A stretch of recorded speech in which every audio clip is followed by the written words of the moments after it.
Ya, Adik Prabowo Subianto terang-terangan menyebut akan ada sejumlah nama dari alumni Sekolah Taruna Nusantara yang akan menjadi menteri di Kabinet Prabowo Gibran.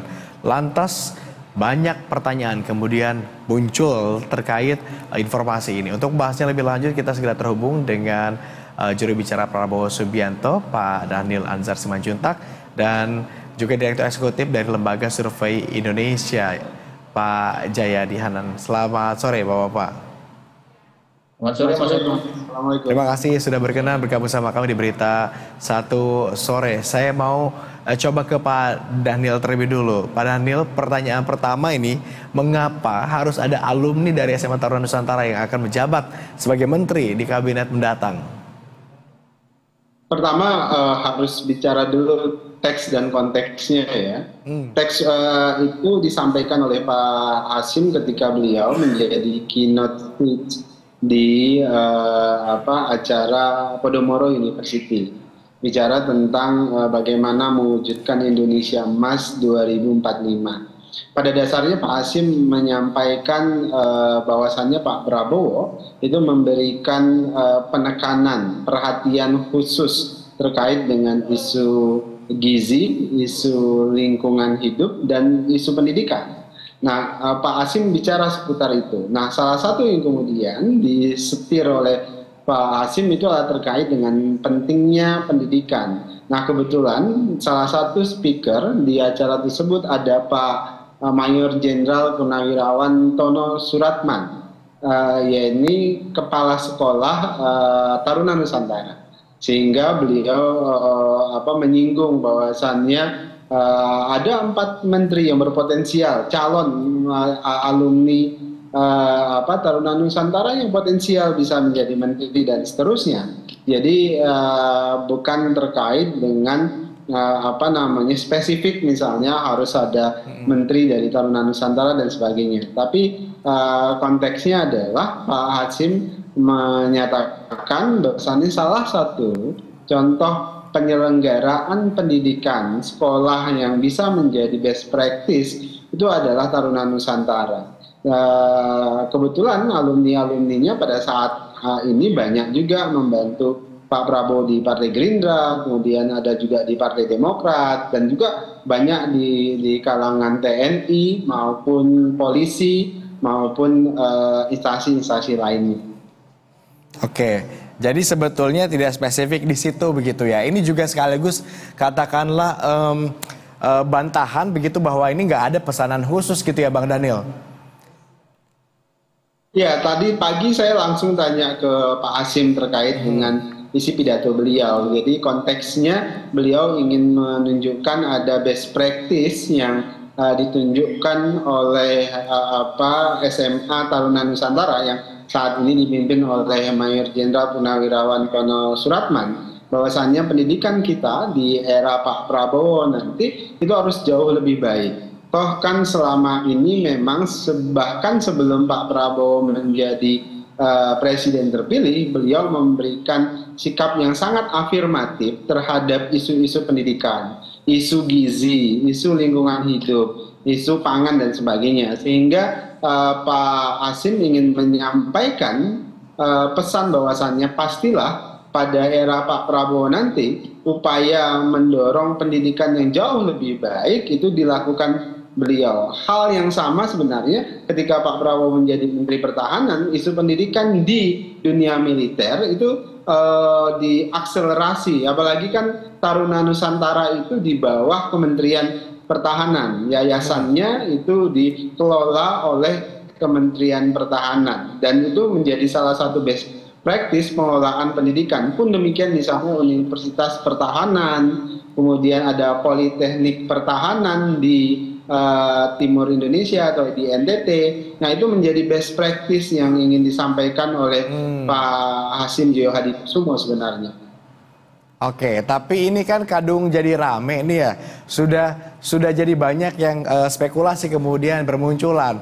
Nama-namanya bahkan nggak asing begitu ya. Ada juga dari Gerindra, ada juga dari Demokrat gitu. Saya ke Mas Anan dulu. Mas Anan gimana melihat ini, Mas Anan? Yang pasti yang sudah jadi anggota kabinet kan minimal 2 orang tuh. Ya. Mas AHY sama Mas Dar kan, Mas Daryono gitu. Angga juga. Oh iya, iya, yang baru ya betul, yang dilantik bareng sama Mas Daryono ya. Jadi apa namanya, memang jadi masalah kalau misalnya ada semacam persyaratan harus alumni Taruna Nusantara kan nggak ada kata Bang Daniel tadi kan. Jadi Nggak ada kan? jadi Oke. iya nggak ada, pasti nggak ada itu. Apa namanya, yang pasti menurut saya menteri-menteri itu biasanya pasti pernah SMA atau setingkat SMA, kecuali Bu Susi ya dulu ya. Jadi apa sebetulnya itu ya terlepas dari konteks atau apa situasi ketika Pak Hasim menyampaikan itu, ya bahwa ada lulusan SMA tertentu masuk jadi menteri kan biasa aja sebetulnya. Yang paling penting itu adalah apa sih kriterianya gitu. Nah, yang pasti menurut saya sebelum kabinet itu diumumkan, entah 21 Oktober, entah setelah itu kita nggak tahu, atau malah setelah pelantikan Pak Prabowo tanggal 20 Oktober kita nggak tahu kan. Sebelum itu diumumkan secara resmi, kriteria sifatnya spesifik seperti alumni SMA tertentu atau bahkan lebih spesifik lagi nama-nama akan menjadi menjadi menteri sebagainya, itu harus kita anggap sebagai aspirasi atau upaya untuk membangun diskursus publik tentang nama-nama yang mungkin muncul, begitu. Oke. Jadi saya memandangnya seperti itu. Dan kalau misalnya bicara soal alumni SMA tertentu masuk, ya nggak apa-apa juga asal memenuhi syarat-syarat untuk jadi menteri. Oke. Gitu. Karena syarat-syarat jadi menteri kan paling tidak menurut saya ada 3 ya, yang besar. Dan itu boleh disebut dari sekarang gitu. Yang pertama adalah syarat politik kan. Syarat politik. Nah, kalau konteks ini Mas AHY memenuhi syarat politik misalnya kan, sekaligus juga ya mungkin syarat kedua selain syarat politik adalah syarat politik itu soal mungkin dia didukung oleh kekuatan politik tertentu, atau yang kedua adalah dia cocok dengan presiden yang akan mengangkatnya sebagai menteri. Cocok itu bisa dalam artian komunikasi, visi misinya bisa saling mengerti dan sebagainya. Yang kedua adalah syarat teknokratis objektif. Ini menteri yang mau diangkat punya kapasitas nggak gitu, punya background pendidikan yang memadai atau tidak, punya pengalaman yang memadai atau tidak, dia cocok nggak dengan posisi yang akan diberikan kepadanya dan seterusnya gitu. Jadi itu syarat kedua, syarat teknokratis objektif.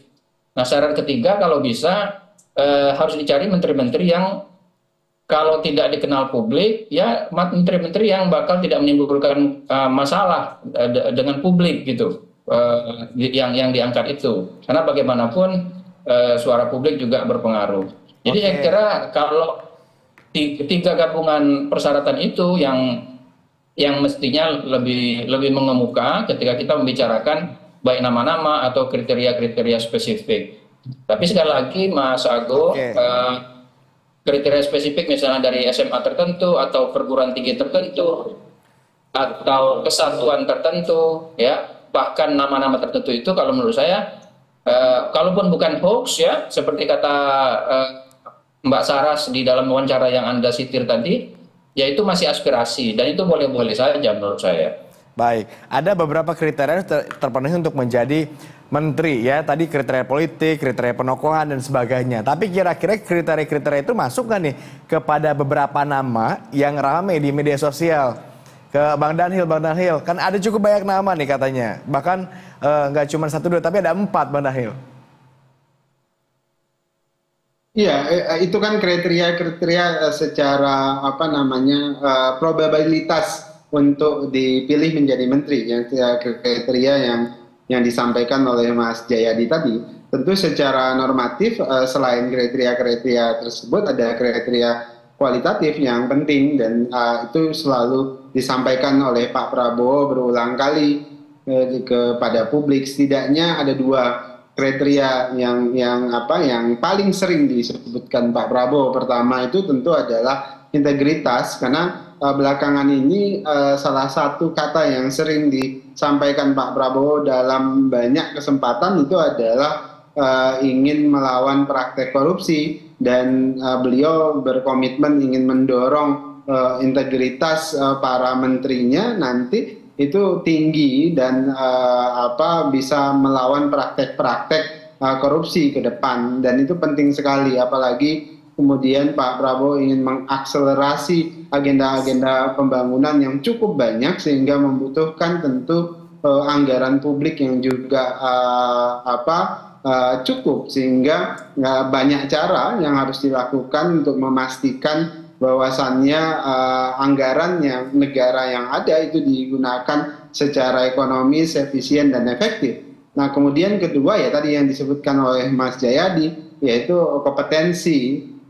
Kompetensi ini penting, misalnya mereka-mereka ini adalah orang-orang yang berangkat dari kompetensi yang dibutuhkan oleh Pak Prabowo. Terlepas mereka, apakah mereka dari partai politik, apakah mereka non partai politik, tidak ada masalah dengan Pak Prabowo terkait dengan itu. Yang paling penting adalah mereka mempunyai kapasitas atau kompetensi yang dibutuhkan oleh Pak Prabowo.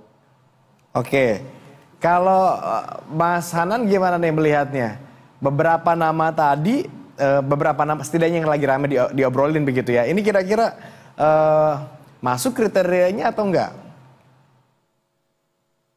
Ya kalau nama AHY kan sudah jadi menteri. Ya kan? Kalau dia masuk lagi ya orang akan bilang ya masuk akal. Satu punya pengalaman, yang kedua ya tentu saja bisa subjektif ya, dari segi pendidikan dia punya pendidikan yang memadai, pernah jadi tentara juga. Kemudian dari segi partai politik dia kan ketua umum partai politik yang berkoalisi dengan pemerintahan Pak Prabowo ke depan. Jadi kalau lalu figur AHY juga sudah cukup dikenal di masyarakat dan punya dukungan publik yang cukup luas. Jadi kalau bicara soal itu tiga kriteria yang saya sebutkan itu bisa dipenuhi oleh AHY misalnya ya, dan buktinya dia sudah jadi menteri. Mungkin juga nama-nama yang sekarang jadi wakil menteri yang juga dari TN Taruna Nusantara, Mas Dar sama Mas Angga juga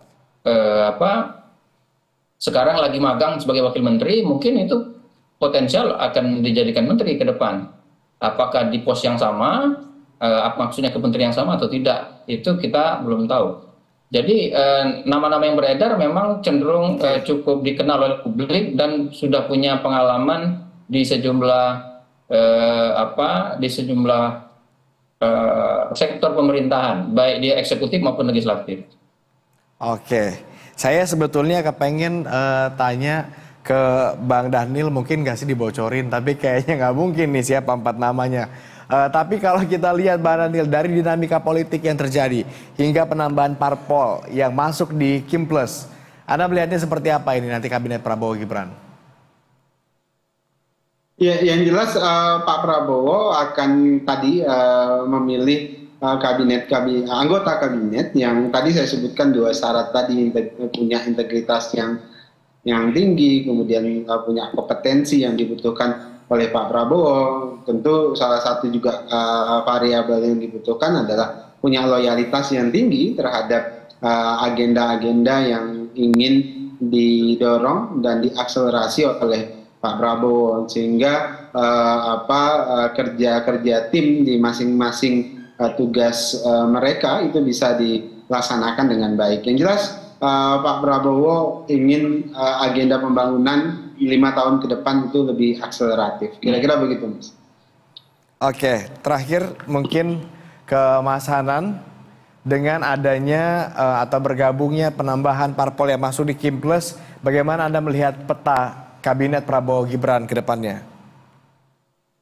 Yang pasti kabinetnya akan gemuk ya. Bahkan saya mendengar, atau kita ya mendengar, ada kemungkinan jumlahnya lebih dari 34 kalau undang-undangnya itu diubah. Dan kita dengar juga DPR sedang DPR atau pihak yang berwenang itu sedang mencoba untuk merevisi atau membicarakan ulang soal undang-undang Kementerian Negara. Yang pasti kalau lihat dari jumlah partai yang bergabung dalam Kim, ya kabinetnya pasti gemuk gitu. Oke. Kita akan kembali lanjutkan diskusi dengan Mas Hanan, tapi tampaknya kami dengar Bang Dhanil harus undur diri lebih dulu, betul demikian Bang Dhanil ya? Ya. Terima kasih ya, Bang Dhanil. Maaf. sudah berkenan bergabung bersama kami Ya, di Berita Satu Sore. Kita kembali ke Mas Hanan. Mas Hanan, formasinya kemungkinan akan gemuk, akan ada lebih dari 30 begitu. Ini baru dugaan-dugaan begitu ya, karena kita masih menantikan juga bagaimana keputusan yang nanti kemudian akan diambil oleh Presiden terpilih Prabowo Subianto. Seandainya ini betul, jumlahnya banyak begitu, bagaimana Anda melihat ini? Apakah akan efektif begitu untuk pembangunan atau seperti apa? Ya, ya itu karena kabinetnya gemuk, maka pemerintahan kita ya akan berjalan seperti yang selama ini berjalan. Ya, kan selama ini kabinet itu udah gemuk. Ya, selain gemuk, dia akan diisi oleh banyak partai politik kan. Selain diisi oleh partai politik, kabinet kita juga akan diisi oleh semacam perwakilan dari berbagai kelompok masyarakat. Misalnya nanti ada istilah perwakilan wilayah, ada semacam perwakilan dari organisasi masyarakat yang besar, perwakilan dari sektor Timur Barat dan sebagainya, selain perwakilan dari partai-partai politik. Jadi selain gemuk, dia juga akan dihuni oleh bermacam-macam orang yang berasal dari berbagai sektor. Dengan demikian maka pengambilan keputusannya juga kalau kabinetnya banyak anggotanya, ya pertama yang menjadi tantangan adalah bagaimana itu membuat tugas-tugas setiap kementerian itu betul-betul berbeda dan tidak tumpang tindih antara satu kementerian dengan kementerian yang lain, itu kan? Sehingga tidak ada kebijakan yang kanibalisme gitu ya? Iya, jadi bisa jadi satu kebijakan dikerjakan oleh banyak pihak, atau kebijakan yang berbeda dikerjakan oleh satu pihak. Misalnya contohnya ya, misalnya Kementerian Sosial tuh kan ngurusin bantuan sosial, tapi bantuan sosial bisa saja dikaitkan juga dengan Kementerian Kesehatan, mungkin juga ada kaitannya dengan Kementerian Pendidikan, ya kan? Misalnya Kartu Indonesia Pintar itu masuk program apa sebetulnya? Bantuan sosial atau bagaimana? Misalnya kan? Lalu program Keluarga Harapan misalnya, itu masuk Kementerian Kesehatan atau masuk Kementerian Sosial atau masuk Kementerian Sumber Daya Manusia yang lain. Jadi resiko dari kabinet yang gemuk adalah biasanya tantangannya kesulitan untuk membagi tugas secara jelas. Maka kemudian karena tugas-tugas kementerian bisa jadi saling tumpang tindih satu sama lain, maka bisa jadi itu menimbulkan kesulitan koordinasi kan? Atau rebutan kerjaan gitu. Apalagi kalau kerjaan-kerjaan tersebut banyak uangnya atau banyak dananya. Jadi itu satu. Yang kedua kemudian ya kabinet yang gemuk seperti biasa akan memerlukan proses yang cukup lama untuk mengambil keputusan. Dia akan berjalan lamban gitu. Tidak akan secepat yang diperkirakan gitu.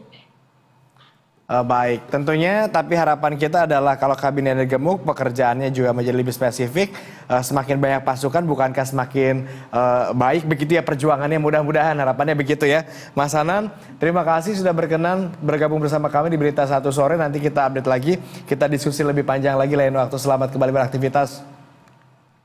Terima kasih Mas Agung.